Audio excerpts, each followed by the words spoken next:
Part 2. So off he went alone and excited to meet them. And came back later euphoric.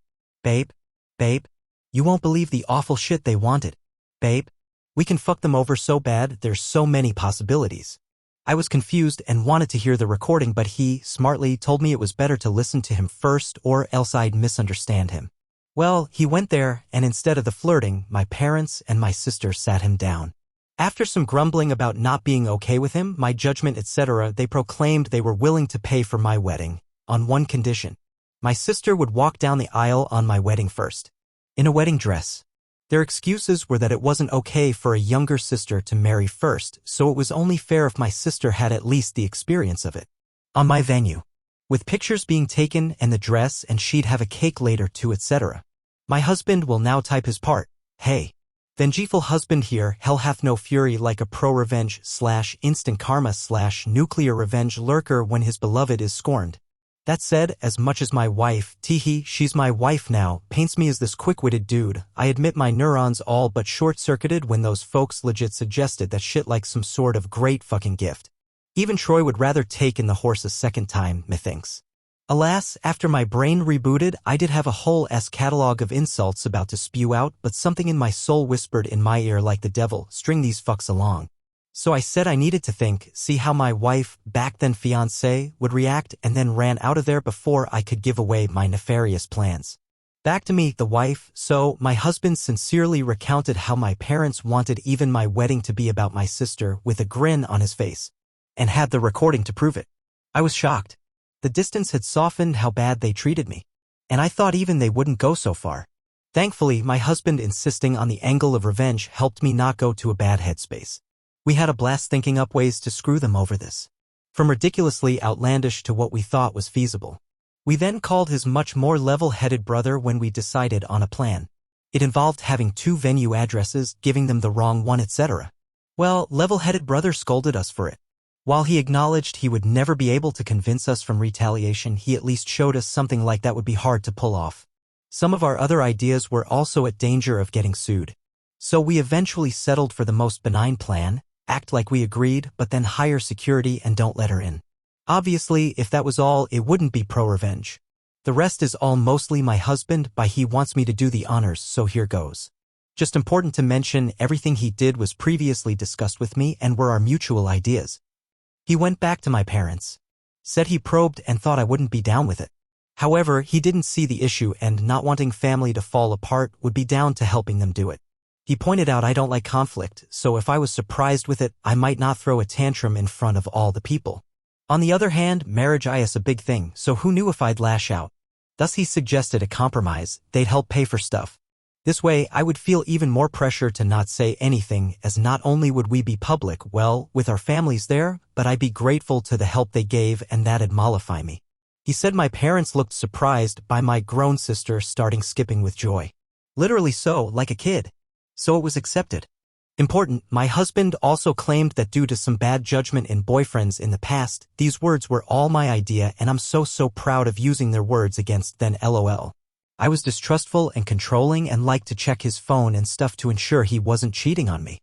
As such, it was imperative that nothing of this plan was ever put in any writing. For any discussion pertaining to my sister walking down the aisle before me, he'd go over to their house to talk. And so began the months of deception, where my parents and sister thought they were tricking me and my husband and I were milking them. How? Well, rather than pay for the wedding then lay low, of course my parents wanted input in everything. Some stuff that meant a lot to me, the songs and color palette, my husband would convince them to let it go to keep me in line. But since we never really cared for the ceremony to begin with, everything else was game, or so they thought. What we did was thus: we'd go, say, to check the drink and menu options. We'd then accept the lowest or second lowest priced option. My husband would then secretly take my sister there to also try it out, then sigh and say it's a pity we don't want to abuse my parents' goodwill so we wouldn't get the best options. Cue my sister demanding my parents pay for the best. My parents would then tell me not to worry and they'd pay for the most expensive. Same was done with photographer.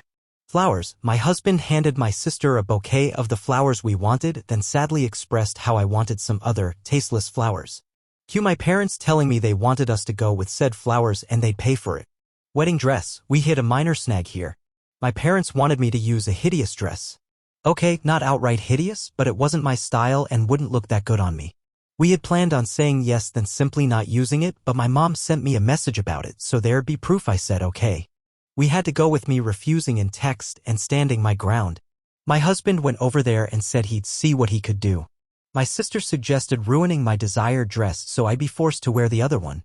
He pretended to agree. During all this time, they really kept communications outside any text. We made sure that it happened by when my sister tried messaging my husband, have me reply to here. This solidified the I'm controlling and neurotic claims my husband was making. So they believed it and never risked anything in writing. And maybe some people might not like the thought of their partner going around and talking badly about them to family. But I'm such a doormat that the thought of being painting as this controlling and dangerous bitch is extremely funny to me, and I egged him on to do it. I guess I have a warped sense of humor, lol. Oh, and my sister did try to flirt with him, but he acted conflicted. Also, to really sell that he was with them, my husband would pretend to tell them things without my knowledge. But he never told them we hired security. It was really funny. My husband and I, who had sincerely considered a courthouse wedding to focus cost on our honeymoon, having this extravagant, expensive wedding and barely spending a dime. We called it back pay for emotional damages from my parents, lol. I think my husband okay, he just confirmed I'm right, lol. Was enjoying the whole tricking them more than planning our wedding, lol. I didn't think it was possible to witness a guy beaming at the thought of wasting his whole Saturday doing a car trip to discuss wedding details with his in-laws, but here we are. Soon the day came. The plan my parents/sister/husband had come up with was, wait until everyone was seated. Since the bride always comes out late, they'd have my sister arrive at that precise time to avoid me seeing her and trying to stop it and walk down the aisle. By the time I heard what happened, it'd be too late to do anything. As for my dress, we saved some of the leftover fabric from my dress alterations and my husband took that to my parents' place. Sister still lives with them even now and showed them as proof he'd ruined the dress. Then said he had to go back to me as I was raging and he needed to calm me down, he'd see them at the wedding. We made sure to keep our actual security hidden at first. As the guests and my parents arrived, all they could see was a woman with a list of names to check. Only after my parents arrived and sat down did we bring out security. A guy that looked like a bodyguard. We told him to not allow anyone my sister in and even agreed on paying a handsome tip if he didn't reveal we told him that. Soon the time arrived. My parents got a text my sister was less than 5 minutes away, so my dad went and told people to start. My bridesmaids had been told to follow his lead beforehand, so they obeyed without checking with me. After they all went down and took their places, my dad stood up at the entrance as if waiting for me. During this, a friend not in the wedding party texted me to get ready. This because if my husband or bridesmaids etc. took out a phone and started texting, people might notice. This friend was in on the plan. She's my husband's friend, as willing to help stir drama as he is and didn't care about being a bridesmaid or anything. Well, as soon as my dad took his position, the bridal song started playing, the doors open and I come in. My dad looked aghast at me being there. He tried glancing behind me, but you can't see the venue entrance from where we were, so he couldn't see what happened to my sister. And then his phone rang, I saw the caller ID and it was her. He just left me there with a mumbled, something came up. There were gasps and confusion all around. The friend in on it loudly asked what happened. I lied and in a teary voice said he told me it wasn't supposed to be me there. It's not what he said, but my husband and I agreed that if he dared leave me, I should say that to make him look the worst possible. As for the tears, I wish I could say it was just my stellar acting, but no. Despite everything, a part of me didn't think he'd go as far as abandon me there. That the sister thing wasn't true but an elaborate joke. I don't know. I was hurt, still am, so I was sincerely trying not to cry. The friend then loudly went, what did he mean by it shouldn't be you, so that as many people as possible could hear and spread it, then went, I will go and check, and ran off.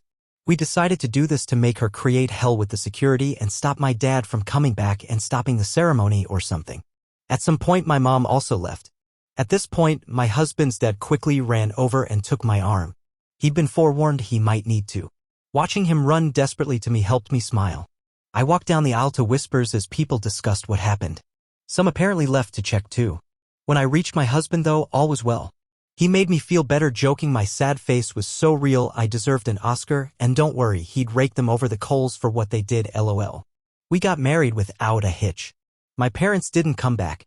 I did notice a lot of people leaving then coming back during the party, but no one dared tell me what was happening. Someone did come and whisper in my husband's ear and he went out. He came back after a while with a thunderous expression but whispered in my ear he needed to go hide somewhere before he broke character and started smiling LOL. Well, what happened is, it worked. The following is the summed account from friends, family, the security guy and my husband that I received afterwards. My sister did arrive in a wedding dress. The security refused to let her in. Per our agreement, he claimed she must be in the wrong venue because there was already a bride. And yes, we tipped him really well as promised. My dad went there and tried threatening him with police, claiming he never heard of him so he couldn't be working there. The security agreed to the police since he was hired by us and doing his job. My dad realized by then it'd be too late and tried to demand he let my sister in.